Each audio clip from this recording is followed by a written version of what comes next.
Blissful morning guys. आज की सुबह और आज की वीडियो में मैं आपको बताने जा रहा हूं एबल टू का प्रयोग। जी हाँ, मैंने आपसे कल के वीडियो में मैंने कहा था कि एबल टू को हम लोग डिटेल में सीखेंगे। कल के का सेंटेंस में एबल टू आया था, तो मैंने कहा था आपको कि मैं इसको डिटेल में कल जरूर आपको बताऊंगा। एबल टू बहुत ही अच्छा एक मान के चलिए कि इसका प्रयोग हर जगह हमको करना ही पड़ रहा है। कर लेता है, कर पाता है, इस तरह का सेंस आता है। जैसे बोलते हैं कि हाँ मैं तो इंग्लिश बोल लेता हूँ, मैं खाना बना लेता हूँ, मैं गाड़ी चला लेता हूँ, मैं कर पाता हूँ, कर लेता हूँ, ये चीजें मैं कर पाता हूँ। तो इस तरह का अगर सेंटेंस आपको बोलना पड़ता है तो एबल टू का सहायता हमें लेना पड़ेगा। तो एबल टू आखिर यूज कैसे करें? केवल एबल टू यूज कर देने सेंटेंस तो नहीं बन जाएगा, और ना ही केवल एबल टू कर देने से कोई कर लेता है पाता है का सेंस आ जाएगा। यहाँ तो इसके लिए हमको एबल टू का प्रयोग प्रेजेंट, पास्ट और फ्यूचर में मेरा हर बार कोशिश रहता है कि मैं आपको सारे टेंसेस में सभी का यूज करके बताऊं। तो जिसका हर टेंसेस में यूज होने वाला होगा मैं जरूर आपको बताऊंगा। तो एबल टू का कर लेता है, कर पाता है, तो प्रेजेंट की बात कर रहे हैं, तो प्रेजेंट में बढ़ता है, कर लेता है, कर पाता है। इसको हम ये भी बोल सकते हैं कि वो कर लेता था, वो कर पाता था, वो 50-50 केजी वजन उठा लेता था, तो वो इंग्लिश बोल लेता था, वो खाना बना लेता था, वो गाड़ी चला लेता था। इस तरह का सेंटेंस भी आएगा। तो पास्ट में, अब आगे फ्यूचर की बात करेंगे तो हम कहते हैं कि मैं कर लूंगा। इसका मतलब क्या है गाइस? ये क्या करता है able to? It's main words to express ability of anybody. To express ability, ये क्या करता है? किसी की एबिलिटी को एक्सप्रेस करता है, व्यक्त करता है, दिखाता है कि वो बंदा क्या कर सकता है, क्या कर लेता है। मैं आपको और कुछ चीजें, इंटरेस्टिंग चीजें बताऊंगा किसकी जगह आप और क्या यूज करेंगे। तो अभी फिलहाल में तो मैं एबल टू को डिस्क्राइब करने जा रहा हूं गाइस। तो सबसे पहले प्रेजेंट की बात करते हैं हम। प्रेजेंट, प्रेजेंट में इसका स्ट्रक्चर कैसे बनेगा? जरूरी है कि हम पहले स्ट्रक्चर देखें। तो subject is am are able to plus verb की फर्स्ट फॉर्म, अदर वर्ड कुछ भी आ सकते हैं, ऑब्जेक्ट, कॉम्प्लीमेंट, कुछ भी होगा। अदर वर्ड मैं इसको लिख देता हूं। देखिएगा, is am are, subject is am are able to, यानी कि प्रेजेंट की जो हेल्पिंग वर्ब है वो इज एम आर लेंगे हम लोग, उसके बाद लगाएंगे एबल टू, फिर लिखेंगे वर्ब की first form other word. Verb की फर्स्ट फॉर्म को हम नॉन फाइनाइट वर्ब भी, यानी नॉन इंफिनिटिव जो होता है बेयर इंफिनिटिव होता है, तो यहां पर हम बेयर इंफिनिटिव फॉर्म यूज करेंगे। एबल टू यहाँ पे ऑलरेडी टू लगा हुआ है, और मैं आपको बता दूं कि ये भी एक वर्ब की तरह ही काम करता है। एबल मिस कर लेना, पाना। तो गाइस इस तरह का स्ट्रक्चर हम स्टार्ट करते हैं ताकि आसानी से आपको समझा सके। तो आइए हम प्रेजेंट में एक एग्जांपल पहले देखते हैं। पहला एग्जांपल हम लोग लेते हैं कि मेरा भाई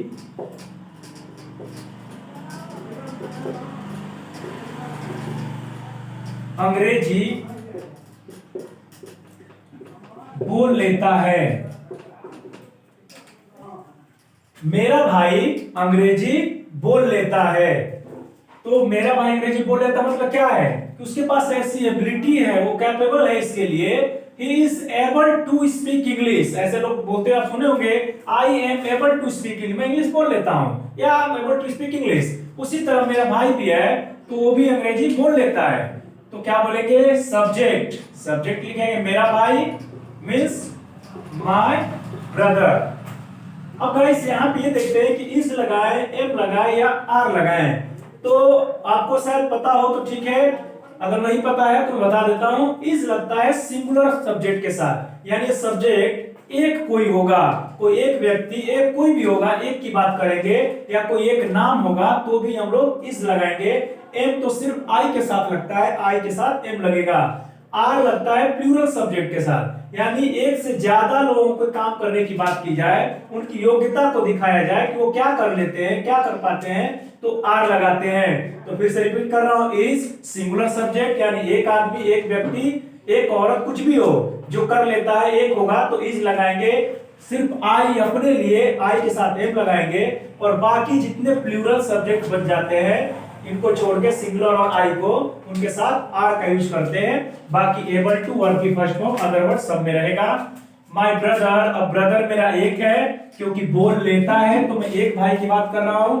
अगर यही मैं कहता कि मेरे भाई अंग्रेजी बोल लेते हैं, ध्यान से देखिएगा, मेरे भाई अंग्रेजी बोल लेते हैं, तो लेते हैं आ जाएगा, इसका मतलब भाई ज्यादा हो गए, यानी मेरे जितने भी भाई हैं सब अंग्रेजी बोल लेते हैं। तो यहां पर फिर इस नहीं लगाएंगे, फिर क्या लगाएंगे, आर लगाएंगे। बहुत ही बेसिक चीज है, फिर भी अगर जिसको नहीं पता होगा बता दे रहा हूं। हिंदी में मेरे जैसे ही चेंज होगा तो ये भाई ज्यादा हो जाएंगे और यहां भी लेते हैं आ जाएगा। तो फिलहाल तो मैंने सेंटेंस लिखा है, मेरा भाई अंग्रेजी बोल लेता है। माय ब्रदर इज लगा दिया मैंने, एबल टू, ये तो फिक्स है, यहां पर सब में लगेगा able to. My brother is able to. अब यहां पे बात कर रहे हैं वर्ब की। वर्ब क्या है गाइस, बोल लेता है मतलब बोलना। अब बोलने क्या बोलते हैं, स्पीक। क्या बोल लेता है, my brother is able to speak English. My brother is able to speak English. तो गाइस पहला सेंटेंस हमने देखा, इसका यूज करके दूसरा सेंटेंस में बना रहा हूं।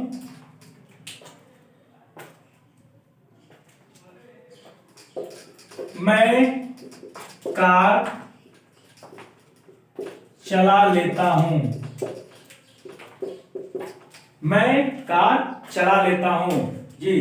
तो आई, मैंने कहा आई के साथ क्या लगाएंगे, एम। मात्र एक एम आई के साथ ही लगता है और किसी के साथ नहीं लगता है, तो इसमें तो कुछ भी लॉजिक नहीं है, इसमें तो बस पता है आई के साथ एम लगता है। आई एम एबल टू है तो सब में लगेगा, आई एम एबल टू। और चलाना गाइस, चला लेता हूं, चलाना मतलब बहुत कुछ होता है चलाने का मतलब। कार चलाएंगे या जो भी जिनके ऊपर छत लगी रहती है, ढके रहते हैं छत की तरह, तो उनके लिए हम ड्राइव का यूज करते हैं।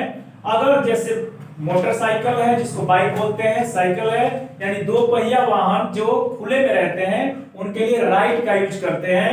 और हाँ गाइस, तो ड्राइव और राइड में पहले इतना अंतर है, बाकी मैं कभी एक और वीडियो में डिस्कस करूंगा कि बाइक ड्राइव करना, फिर एरोप्लेन चलाना हो जाएगा, फिर से रिक्शा चलाना हो जाएगा। इन सब के लिए अलग अलग तरह के वर्ड आते हैं, तो मैं कोशिश करूंगा आपको कि नेक्स्ट कभी वीडियो में मैं इसको भी डिस्कस करूं। तो फिलहाल हम देखते हैं कार चलाने के लिए ड्राइव का यूज करते हैं। I am able to drive the car. I am able to drive the car, यानी मैं कार चला लेता हूं, मतलब मैं कार चलाने के योग्य हूं, यानी मेरी एबिलिटी है कि मैं कार चला लूं। तो बहुत सारे हिंदी कुछ भी आप निकाल सकते हैं, इंग्लिश से बनेगा। अगर जिसको मैंने कहा था कि अभी कुछ देर बाद मैं जब ये कलम करूंगा तो इनको और भी तरीकों से आपको बनाना सिखाऊंगा। पहले मैं इस फॉर्मूले पे दिखा रहा हूं आपको। तीसरा, आर का यूज करना है, कोई दिक्कत नहीं है। वे खाना बना लेते हैं। वे खाना बना लेते हैं, यहां लेते हैं, जाहिर सी बात है यहाँ पे सेंस हमारा है कि बहुत ज्यादा लोग हैं जिनके बारे में बात कर रहा हूं। कौन खाना बनाते हैं, वे लोग, वे सभी, ये इसका सेंस दे रहा है। यहाँ पे लोग लिखे न लिखे, सभी लिखे न लिखे, पर यहाँ ये बता रहा है लेते हैं, इसका मतलब ज्यादा लोग हैं। तो हम दे का यूज कर सकते हैं, दोज पीपल का भी यूज कर सकते हैं। दे का करिए, दोज पीपल का यूज करिए। वे खाना बना लेते हैं, अगर ज्यादा लोग हैं तो क्या लगाएंगे, आर। मैंने कहा प्लूरल सब्जेक्ट के लिए आर का यूज करेंगे। They are able to, they are able to, खाना बनाना का होता है गाइस कुक फूड बनाइए, या भी प्रिपेयर का यूज करते हैं हम लोग। They are able to cook food, आप चाहे तो कुक की जगह प्रिपेयर का भी यूज कर सकते हैं। प्रिपेयर का मतलब खाना तैयार कर लेते हैं, कुछ भी अगर बनाना हो तो प्रिपेयर लगा सकते हैं, पर कुछ भी बनाने के लिए कुक नहीं लगाते हैं। अगर बोलेंगे कि चाय बना लेता हूं तो कुक टी नहीं बोल सकते हम लोग। आप बोल सकते हैं क्या, cook T, I can cook T, मैं चाय बना सकता हूं, या मैं चाय बना लेता हूं, I am able to cook tea, नहीं बोलते। तो क्या बोलते हैं, प्रिपेयर टी। नाश्ता तैयार करना है, तैयार करने का जहां पे सेंस आएगा वहां तो प्रिपेयर हमेशा लगेगा। और नाश्ता और चाय के लोग अक्सर तैयार करने वाला शब्द यूज करते हैं कि नाश्ता तैयार कर दो, नाश्ता तैयार कर लेता हूं, चाय तैयार कर लेता हूं, मतलब बना लेता हूं। तो गाइस जो चीजें जल्दी में बन जाए या फिर जिनको जाल का कुक पकाना ना पड़े, इस तरह का सेंस ना आए, तो वहां पे प्रिपेयर का यूज करेंगे। अन्यथा सभी खाना बनाने वाली चीजों के लिए कुक का यूज कर सकते हैं, और प्रिपेयर तो कहीं भी लगा सकते हैं, पर सब जगह कुक नहीं लगा सकते। तो गाइस आपने देखा कि इस फॉर्मूले में प्रेजेंट पे हमने इज एम आर का यूज करके 3 सेंटेंस आपको बता दिया। तो आप इन तीनों का यूज अच्छे से जान गए। अब हम लोग आगे चलते हैं पास्ट की तरफ। तो गाइस हमने अभी तक प्रेजेंट के बारे में देखा, और मैंने अब चेंज कर दिया है। एबल टू यहाँ पे था प्रेजेंट के लिए लेता है, और यहाँ पे क्या आ गया, लेता था, कर पाता था। तो देखिए पास्ट का फॉर्मूला क्या बनेगा, बस कुछ नहीं किया गया गाइस। यहाँ पे इज एम आर जो था वहां पे मैंने क्या लिख दिया, वॉज या वर, क्योंकि प्रेजेंट का helping verb is am are होता है और पास्ट का वॉज या वर होता है। तो इसमें दो ही हेल्पिंग वर्ब है। ये वॉज जो है ये सिंगुलर के लिए होगा और ये होगा प्लूरल के लिए।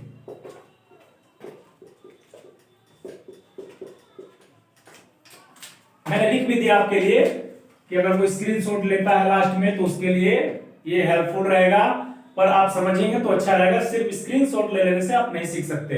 तो वॉज या वर, वॉज लगेगा सिंगुलर के लिए, वर रहेगा प्लूरल के लिए। तो सेम वही प्रोसेस रहेगा, बस हिंदी चेंज होगा। यानी पास्ट में क्या कर लेता था, उसकी पास्ट में क्या एबिलिटी थी, क्या कैपेबिलिटी थी उसकी, क्या कैपेसिटी थी, इस तरह की बातें हम लोग शो करना चाहते हैं। तो पहला सेंटेंस हम लेते हैं,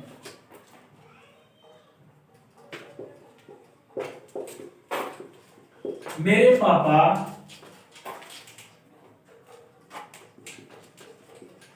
गिटार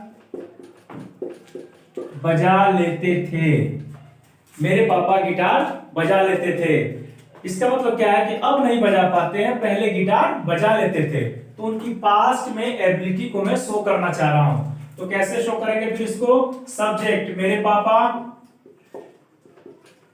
माय फादर, अब पापा एक तो सिंगुलर के लिए वॉज, माय फादर वॉज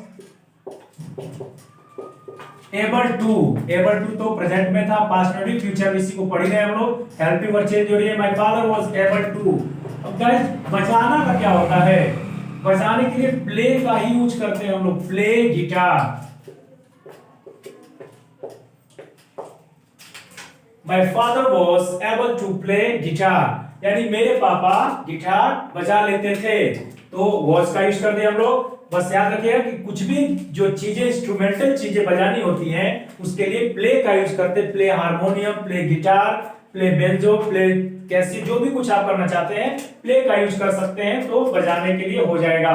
एक आध चीजें हैं जिनको बजाने के लिए प्ले का यूज नहीं करेंगे। आप देखेंगे शादी विवाह में जो वो भोंबे टाइप के होते थे बड़े से, उनको बजाने के लिए आप प्ले का यूज नहीं, उनके लिए ब्लो का यूज करेंगे, यानी कि उसको फूंकना पड़ता है, तो उसके जगह ब्लो का यूज हम लोग कर सकते हैं। बाकी सबके लिए गिटार का नॉर्मली यूज हम लोग करते हैं।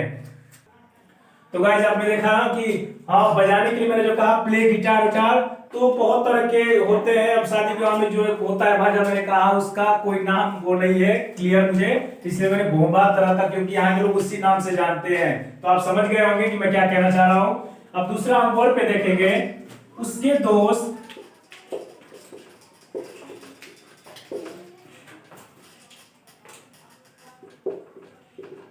मोबाइल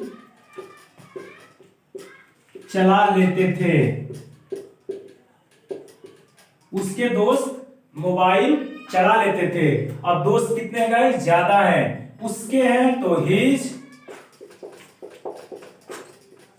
फ्रेंड्स, उसके दोस्त। वॉज लगेगा या वर, एब्सोल्युटली वर लगेगा क्योंकि ज्यादा दोस्त हैं। His friends were able to. अब चला लेना क्या होता है, मोबाइल चलाने के लिए ऑपरेट का यूज हम लोग करते हैं। ऑपरेट, जो भी टेक्निकल चीजें, जो भी इलेक्ट्रिकल चीजें जिस तरह को ऑपरेट करने से, ऑपरेट करना कुछ भी ऑपरेट, तो able to operate mobile. His friends were able to operate mobile, उसके दोस्त मोबाइल चला लेते थे यानी ऑपरेट कर लेते थे। ठीक है, तो आपने देखा एबल टू का पास्ट में यूज किया था। पास्ट की एबिलिटी बनाने के लिए मैंने आपको ये दो सेंटेंस वॉज या वर पे बताए हैं। अब हम लोग अगला देखेंगे फ्यूचर पे। तो गाइस फ्यूचर का यहाँ पे स्ट्रक्चर तैयार है। फ्यूचर में एबल टू का जब यूज करेंगे तो हिंदी क्या निकलेगी, सेंस कर लेगा यानी सकेगा। गाइस हिंदी पे हमको नहीं जाना है, बस ये देखना है कि फ्यूचर में उसकी एबिलिटी को शो करना हमको कि कोई वो काम कर सकेगा कि नहीं। ठीक है, आप जरूरी कि बस आप अफर्मेटिव में बोलते रहे कि वो कर लेगा, वो कर सकेगा, वो खा लेगा, वो खा लेता था, वो पढ़ लेगा। आप इसको negative, interrogative, interrogative plus negative कुछ भी बना सकते हैं। तो वो इसे संभाल लेगा। मैंने यहाँ पे आपके लिए सेंटेंस लिखा है, उससे पहले आपको बताऊंगा कि फॉर्मूला इसका फ्यूचर में क्या बनेगा। सब्जेक्ट विल शाल बी, और यहाँ पे हम बी का यूज करेंगे, उसके बाद लिखेंगे एबल टू, उसके बाद वर्ब की फर्स्ट फॉर्म, उसके बाद अदर वर्ड्स। तो गाइस यहाँ पे हेल्पिंग वर्ड क्या चेंज हुई है, will shall be, will shall be का यूज किया है। और विल और शैल का यूज अगर आपको जानना है तो मैं बता दूं कि विल का ही यूज अब होने लगा है सबके साथ, सभी सब्जेक्ट के साथ विल का यूज होता है मॉडर्न इंग्लिश में। पर अब कुछ किताबें अभी भी शैल को फॉलो करती है, जबकि शैल वर्ब को इन सबको मॉडल्स में हम लोग यूज करते हैं। फिलहाल जब प्रेजेंट और फ्यूचर की बात करते हैं, फ्यूचर इंडेफिनिट बनाते हैं, जब फ्यूचर कोई सेंटेंस बनाते हैं तो विल शैल का यूज हम लोग करते हैं। और वाकई में देखा जाए तो विल शैल का जो मेनली यूज है वो फ्यूचर में इसको नहीं बल्कि मॉडल्स में डाला गया है। लेकिन मैं बता दूं कि आई और वी के लिए शैल का यूज करते हैं, बाकी सभी सब्जेक्ट्स के साथ विल का यूज करेंगे। बस दो याद रखिएगा, आई और वी, क्योंकि किताबों में अभी भी आई और वी को लोग फॉलो करते हैं, पर फिर भी वहां पे इंस्ट्रक्ट किया जाता है कि मॉडर्न इंग्लिश में इससे जो टीचर है या जो ग्रामरियन है वो इसको मॉडर्न में यूज करें, मॉडर्न के इंग्लिश जमाने के आधुनिक युग में। तो विल का यूज हम लोग करेंगे। सेंटेंस देखते हैं, वो इसे संभाल सकेगा। सकेगा मतलब उसकी ऐसी एबिलिटी होगी कि वो संभाल लेगा। तो लेगा गाइस, लेगा ही आते हैं, आप इसको फ्यूचर इंडेफिनिट बनाने लगेंगे। ही विल हैंडल इट, वो संभाल लेगा, वो कर लेगा, तो फ्यूचर में भी चला जाता है। लेकिन इसमें जो एक सेंस आएगा वो सकेगा का सेंस आएगा, यानी वो ऐसा कर पाएगा। तो वो इसे संभाल लेगा, वो मतलब वो he will be able to, he will be able to। अब वर्ब है संभालना, संभालना को गाइस हैंडल की तरह जानते हैं आप लोग। he will be able to handle, इसे तो इससे की जगह कुछ भी हो सकता है, कोई लड़का हो, कोई जानवर हो, कोई पक्षी हो, बोलते ना कि हाँ इसे संभाल लोगे ना, हाँ मैं संभाल लूंगा, वो इसे संभाल लेगा, तो वैसा कर पाएगा। तो he will be able to handle। अब वो चीज का नाम नहीं दिया है कि वो किस चीज के बारे में बात कर रहे हैं, तो इट का यूज करते हैं as an objective case. It का ऑब्जेक्टिव केस इट यहाँ पे यूज करेंगे जब किसी चीज का नाम नहीं दिया हो। एक और सेंटेंस इसमें हम लोग देखेंगे, क्या आप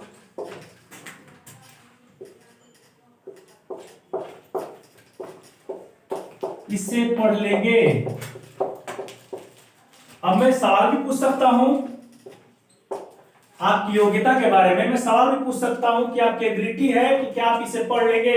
हो सकता है कोई न्यूज़पेपर इंग्लिश में हो, या फिर कोई अदर लैंग्वेज में हो, या फिर बहुत छोटा लिखा हो, ठीक है, वो नहीं दिख रहा हो, तो कोई आपसे कहता है कि आप इसे पढ़ लेंगे, मैं तो नहीं पढ़ पा रहा हूं, क्या आपकी योग्यता है कि आप इसे पढ़ लेंगे। तो गाइस इसके लिए सवाल जब पूछा गया है तो क्या करना होता है, जब सवाल यानी इंटरोगेटिव में आते हैं, प्रश्नवाचक वाक्य जो बोलते हैं, प्रश्नात्मक वाक्य, उसके लिए क्या होता है कि जो भी हेल्पिंग वर्ब रहती है उनको उठाकर पहले रख दिया जाता है, बाकी सब सेम रहेगा।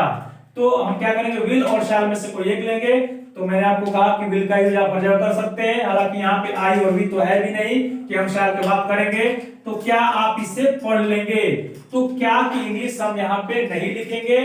क्यों नहीं लिखेंगे गाइस, क्योंकि ये जो है यस नो टाइप क्वेश्चन में आता है। इसके बारे में और जिक्र जब करेंगे, जब मैं आपको जब बेसिक पढ़ाऊंगा तो वहां पे इंटरोगेटिव निगेटिव चीजों की बात करेंगे, तो बेसिक में बताऊंगा। लेकिन अभी फिलहाल ये जान लीजिए कि जब भी किसी सवाल का जवाब हाँ या ना में मिलता हो, जी हाँ या ना में, यस नो टाइप क्वेश्चन उनको बोला जाता है, और उनकी इंग्लिश फिर हम लोग उस सेंटेंस में मेंशन नहीं करते हैं। और ऐसा सिर्फ क्या के साथ होता है, ऐसा सिर्फ क्या के साथ, कभी इसको हम लिखते हैं कभी नहीं लिखते हैं। तो कब लिखते हैं, जब इसका जवाब हाँ ना में सफिशिएंट ना हो, जैसे मैंने बोला क्या आप इसे पढ़ लेंगे, तो आप कहेंगे हाँ पढ़ लूंगा।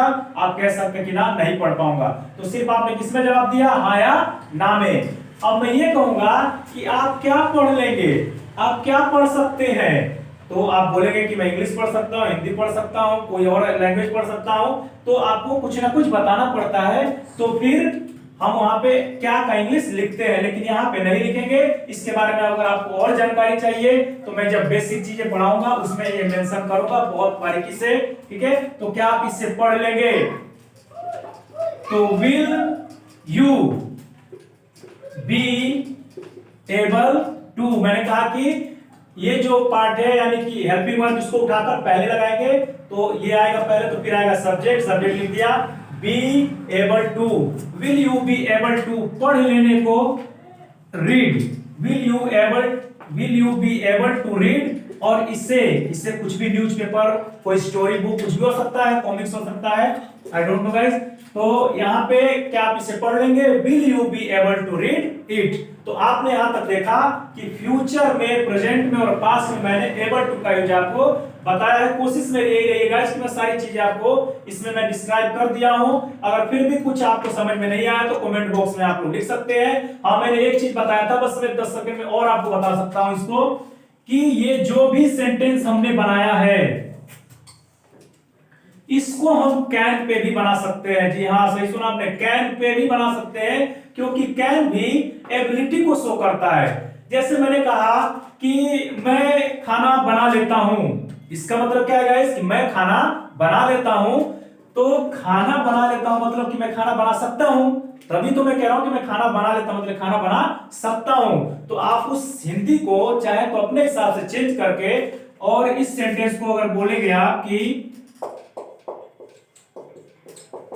मैं खाना बना लेता हूं, यानी ये कहना चाहते हैं आप कि मैं खाना बना सकता हूं।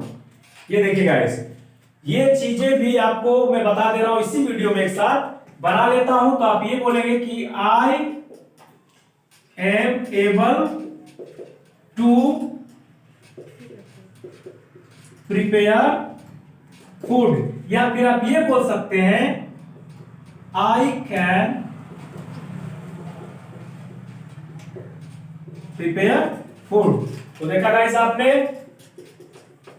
मैंने कहा था शुरू में आपको कि मैं इस पे और भी कुछ चीजें बता दूंगा। तो मैंने आपको यही बताया कि खाना बना लेता हूं मतलब मैं खाना बना सकता हूं, तो आप एबल टू का यूज करके बना सकते हैं। या फिर अगर वर्ड टू वर्ड डिक्टो आप ट्रांसलेशन नहीं करते हैं, लेता हूं अगर ढूंढने लगेंगे तो एबल टू भी बनाइएगा। अगर सेंस की बात करेंगे तो सकता हूं भी आएगा। पर सकता में क्या होता है इसकी 100% श्योरनेस हो जाती है।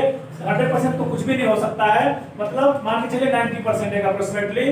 तो आई कैन प्रिपेयर फूड, मैं खाना बना सकता हूं मतलब खाना बना लेता हूं। तो गाइस आज के वीडियो में आपने देखा एबल टू का यूज बहुत ही बारीकियों से और बहुत ही विस्तार में मैंने आपको इसको एक्सप्रेस किया।